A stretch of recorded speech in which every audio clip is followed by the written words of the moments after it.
we don't amputate the leg now, the infection will spread to his blood. No, doctor, please, there must be another way. He could die.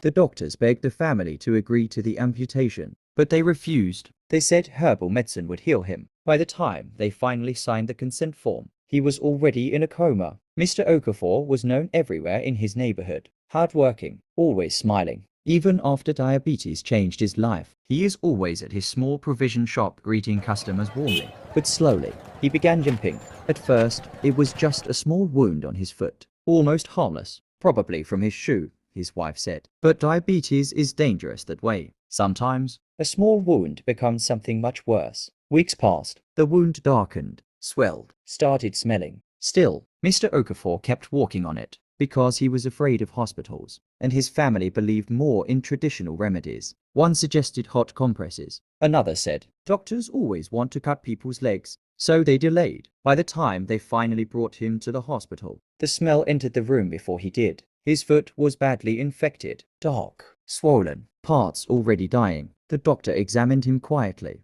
then sighed. We need to amputate the leg urgently. The family stared in disbelief. No, his wife shook her head immediately. There must be another way, the doctor explained carefully, again and again. If we don't remove the leg, the infection will spread. But the family refused. One uncle became angry. You doctors only know how to cut. Another relative whispered, let's try native treatment first. Meanwhile, Mr. Okafor lay weakly in bed listening quietly. Afraid, confused, and deep down, he was terrified of losing his leg. So he said nothing. The infection spread higher. His fever worsened. One nurse quietly tried speaking to the wife again. Please, sepsis can kill him. But fear had already taken over the family. At night, some relatives secretly rubbed herbal mixtures on the wound. And still, his condition worsened. Then one morning, everything changed. Mr. Okafor stopped responding properly. His breathing became weak. His blood pressure dropped dangerously low. The doctors rushed in. More medications, more oxygen. Then came the word the family feared most. Sepsis. The infection had entered his bloodstream. Now the same family that once refused surgery